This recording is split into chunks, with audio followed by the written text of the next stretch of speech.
In 1953, a psychiatrist in Ohio wrote something down that at first didn't seem important enough to question, and that's probably the only reason it still exists. It wasn't classified, it wasn't hidden, and no one treated it as unusual. At the time, it was just filed away as part of a routine clinical record, the kind of document you would never look at twice unless you had a very specific reason to. And I didn't, at least not at first.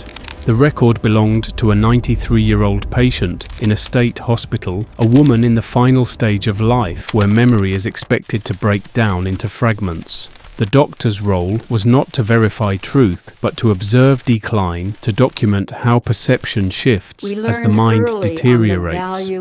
That context matters, because it sets a baseline for what should have happened during those sessions. But that isn't what was recorded. Her name was Edith Thorne, born in 1860, which placed her childhood in a period that most people today only know through secondary sources. When the sessions began, her speech did not follow the expected pattern of confusion or inconsistency. Instead, it remained structured, stable, and internally consistent across multiple recordings. That alone is unusual, but it's still explainable. Some patients retain clarity longer than expected. The part that becomes difficult is what that clarity was describing. She spoke about a group of people she called the high people, and she did not present them as unusual or worth explaining. In her account, they lived alongside everyone else, worked ordinary jobs, and were part of daily life in a way that required no attention. She described their height as somewhere between 9 and 11 feet, but she didn't emphasize it. She mentioned it the same way you would mention someone being tall. That tone is important, because it doesn't match how false memory usually behaves. At that point, the simplest explanation is still dismissal, because memory can distort, especially across decades, and the mind can normalize things that were never real. That's the correct starting point, and it's where I stayed for a while, because nothing in that record forced a different conclusion. It was strange, but not enough to take seriously, and without external support, it should have remained that way. But then something started to not quite line up. It wasn't the story itself, it was the way it connected to things that still exist. If you look at public buildings constructed in parts of the Midwest between 1870 and 1890, there are small details that don't feel immediately wrong, but they don't feel entirely right either. Door handles positioned higher than necessary counters that sit just outside comfortable reach, and interior proportions that seem excessive even when you account for style. None of that proves anything on its own, and there are reasonable explanations for all of it. But those explanations start to feel less stable once you look at the pattern instead of the individual examples, because functional design usually avoids inefficiency. A door handle placed around 5 feet high is not practical for someone 6 feet tall. It forces an unnecessary adjustment in movement. But for someone significantly taller, that same placement becomes natural, almost invisible. The same applies to counters, railings, and workspaces that appear oversized today, but would align perfectly with a different physical scale. What made this harder to ignore was that Thorne described exactly that, but without framing it as unusual. She recalled needing to be lifted just to see over a service counter as a child, while the people working behind it operated comfortably at that height. To her, the structure was not oversized, it was correct, and the difficulty came from her own size rather than the building itself. That reversal is subtle, but it shifts the entire interpretation of the space. At that point, it still doesn't prove anything, but it changes the direction of the question, because now the issue is not whether her memory is accurate, but whether the environment itself has been interpreted correctly. And once that possibility is introduced, other details begin to matter in a different way. She pointed to tools. Next, not stories, not descriptions, but physical objects that still exist. In rural barns and storage sites, there are implements from the late 19th century that were already considered outdated by the time she was young. When those tools are measured, Some of them don't align well with the mechanics of a standard human body, with grip spacing that exceeds comfortable reach and leverage that requires a larger frame to operate efficiently. These are not decorative objects, they are functional, and function tends to reflect the body using them.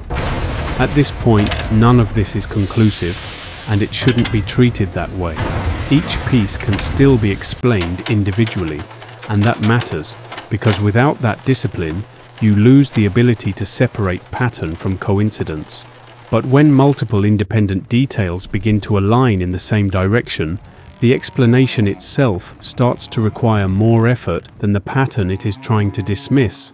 And that's where the question changes in a way that's difficult to reverse, because it's no longer about whether a 93-year-old woman remembered something incorrectly. It becomes something much harder to ignore.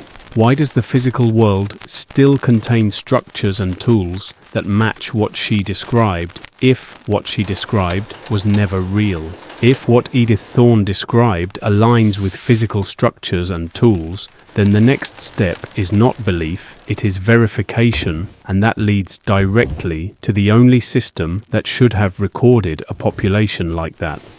In the United States, the most detailed population record ever produced in the 19th century was the 1890 census, which included not just names and locations, but physical descriptions and occupational classifications. It was designed to capture anomalies, outliers, and specialized labor categories in a way no previous census had done. And if a group of individuals with unusual stature existed at scale, that is exactly where they would appear. But that record does not exist anymore. The official copy of the 1890 census was damaged in a fire in 1921, stored improperly for years, and then authorized for complete destruction in 1933. That sequence alone is unusual because it removed the most detailed demographic record of a period that sits directly between the world Edith described and the world we recognize today. What remains are fragments less than 1% of the original data, scattered and incomplete, with no way to reconstruct the full picture. This is not just data loss, it is the removal of the only comprehensive record of that population at a critical point in time. The timing is what makes it difficult to ignore, because the disappearance of that census aligns almost perfectly with the period when Edith described the high people being removed from everyday life. If her account is inaccurate, then this is coincidence, a bureaucratic failure that erased an important dataset at the worst possible time. But if her account reflects something real, then the destruction of that census becomes something else entirely, the removal of documentation that could have confirmed it. Even without the census, the industrial record still contains fragments that are harder to erase. In late 19th century logging camps, cross-cut saws measuring 14 to 16 feet in length were standard equipment, and archival photographs show them being used by crews in environments where efficiency mattered. A saw of that size requires a specific range of motion to operate effectively, and if both operators are of average height, the stroke loses power before completing the cut. Yet the images show full strokes, stable posture, and control that does not match the limitations of a 6-foot frame. The same pattern appears in agricultural tools from the same period. Heavy iron plows with handle spacings approaching 4 feet apart exist in private collections and rural storage sites, and they are not decorative objects or experimental designs. They are functional implements, worn in ways that indicate repeated use, built for leverage and control that a standard human frame cannot comfortably provide. If these tools were impractical, they would not have been used, and if they were used, then the body using them must have matched their design. These are not isolated anomalies. They are part of a pattern that appears across industries, across regions, and across categories of work that require physical precision. The further you look, the more consistent the alignment becomes. Tool structures and recorded practices all pointing toward a scale that does not match the population we assume was present. Each piece can be dismissed individually, but together they begin to reduce the number of explanations that remain plausible.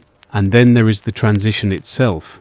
Between roughly 1900 and 1915, a wave of institutional construction took place across the United States, including state hospitals, sanatoriums, and specialized care facilities that were built at a scale that does not align with standard medical requirements of the time.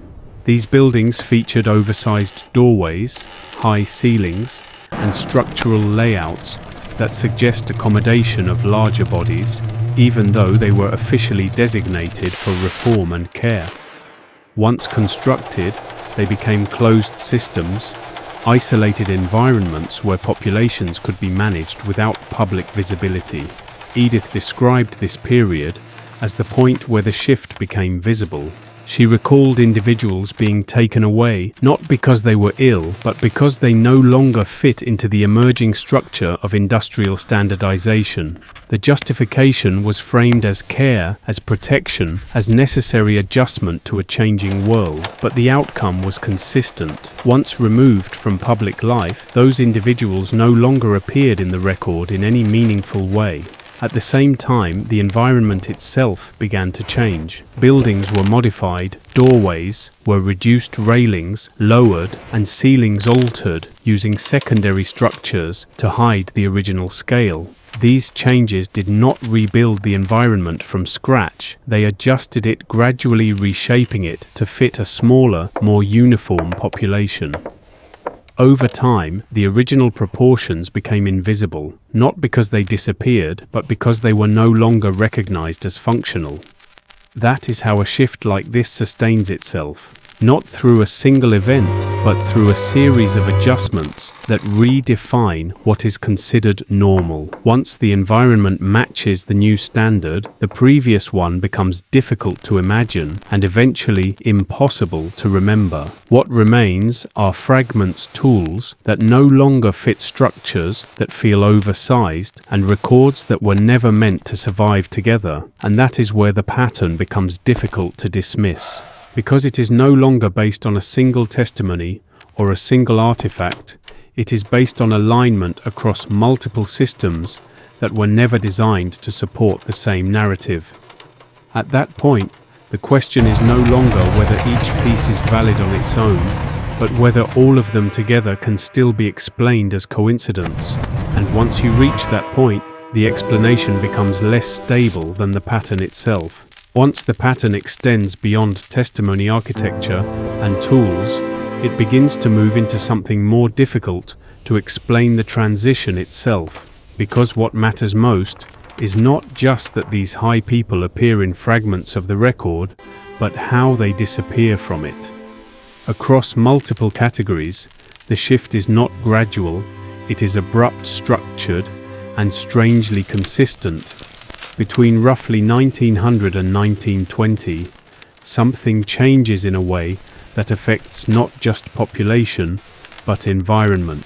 The buildings remain, but they are altered: doorways, reduced ceilings, lowered with secondary panels, railings repositioned, and spaces adjusted to fit a smaller frame. These changes do not rebuild the world, they reshape it, modifying what already exists to match a new standard. Over time, the original scale becomes invisible, not because it is gone, but because it is no longer recognized as functional. That kind of transition does not happen naturally, because natural decline leaves traces, gaps in labor, disruption in production, and inconsistencies in the systems that depend on it. But here, the systems continue, the industries expand, and the infrastructure remains intact, as if nothing essential was lost. The only thing that disappears is the element that required a different scale to operate. That suggests removal, not collapse. At the same time, institutional structures begin to appear across the country at a scale that does not fully align with their stated purpose. state hospitals, sanatoriums, and specialized facilities are built rapidly, featuring oversized layouts that later become inaccessible or modified. Official history explains them as part of social reform, but their physical design raises a different possibility. They were not just places of care, they were places of containment. Edith described this shift directly, recalling individuals in her community being taken away during the early 1900s, not because they were sick, but because they no longer fit into the emerging industrial system. The explanation given was always the same: adjustment protection necessity language that justifies removal without describing its outcome. Once removed, these individuals do not reappear in any meaningful record. That disappearance aligns too closely with the structural changes happening at the same time, because once the population is isolated, the environment can be reset without resistance. Buildings are scaled down, tools are replaced, and new generations grow up inside a world that has already been adjusted to fit them. Over time, the original scale stops making sense, and anything that doesn't fit the new standard is reclassified as decorative, ceremonial, or anomalous. That is how memory is erased, without being directly removed, not by deleting everything, but by changing the context until the original meaning is no longer visible. The tools remain, but they are no longer understood. The buildings remain, but their proportions are reinterpreted, and the records that could connect them are fragmented or destroyed. What's left is a world that still carries the evidence, but no longer recognizes it. And that is where the pattern becomes difficult to ignore. Because the destruction of the 1890 census removes the only complete demographic record of that transition period, while the modification of physical structures removes the functional context that would explain the remaining evidence. At the same time, institutional systems isolate the population that no longer fits, and within a single generation, the entire framework shifts. That is not random. That is coordinated, but not in the way people usually imagine coordination, not through a single event or a single decision, but through a series of aligned changes that produce the same outcome. Each part can be explained on its own: a fire, a redesign, a reform movement, but together they form a sequence that leads in one direction, toward a smaller, more standardized world. And once that world is in place, the previous one becomes impossible to reconstruct, not because it is gone, but because the reference point is gone. Without a population that matches the original scale, the remaining evidence loses its meaning. What once functioned becomes decoration, what once made sense becomes curiosity, and what once existed becomes myth. That is the final stage of the reset, not destruction, but reinterpretation. Because once something is redefined as impossible, it no longer needs to be erased.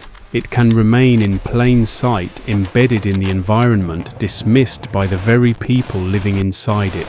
And that is exactly where this leaves us. Because the question is no longer whether the high people existed. The question is why the world still looks like it was built for them. At this point, the pattern is no longer subtle, and it no longer depends on a single source or a single interpretation. Testimony architecture tools and missing records all point in the same direction, not as proof on their own, but as alignment that becomes harder to ignore when viewed together. The shift is consistent, the timing is narrow, and the outcome is the same across different systems. What changes is not just what exists, but what is considered normal, because once the environment is adjusted, perception follows. The next generation grows up inside a world that has already been scaled down, and without a reference point, nothing feels out of place. High ceilings become aesthetic, oversized doors become decorative, and tools that no longer fit are placed in storage or reclassified as curiosities. Over time, the original function disappears, replaced by explanations that feel complete simply because there is nothing left to compare them to. That is how a reset becomes permanent. Not by removing everything, but by redefining everything that remains. The most important part of this process is not what was taken away, but what was left behind without context, because the environment still carries the proportions of something larger, even if the population no longer matches it. Every misplaced handle, every oversized entryway, every tool that cannot be comfortably used today becomes a fragment of a system that once made sense. And fragments are harder to erase than records, because records can be destroyed, rewritten, or lost, but physical structures remain until they are deliberately altered or removed. Even then, traces persist, foundations, measurements, proportions that do not fully align with current needs. These are not anomalies in isolation. They are consistent deviations from what would be expected if the world had always been built for the scale we recognize now. That consistency is what holds the pattern together. Because coincidence can explain one example, but it becomes unstable when repeated across multiple systems and locations. At a certain point, the number of exceptions begins to outweigh the explanation itself. And when that happens, the question shifts again, not toward belief, but toward recognition. Recognition of something that was never fully documented. If the removal was coordinated and the records were fragmented or destroyed, then what remains is not a complete history, but a partial one shaped by what was allowed to persist. That does not mean the missing pieces are easy to recover, but it does mean the absence itself is part of the structure. The silence is not empty, it is defined by what it excludes. And that is where this stops being about the past. Because the same system that defined value then still defines value, now prioritizing what can be measured, standardized, and integrated.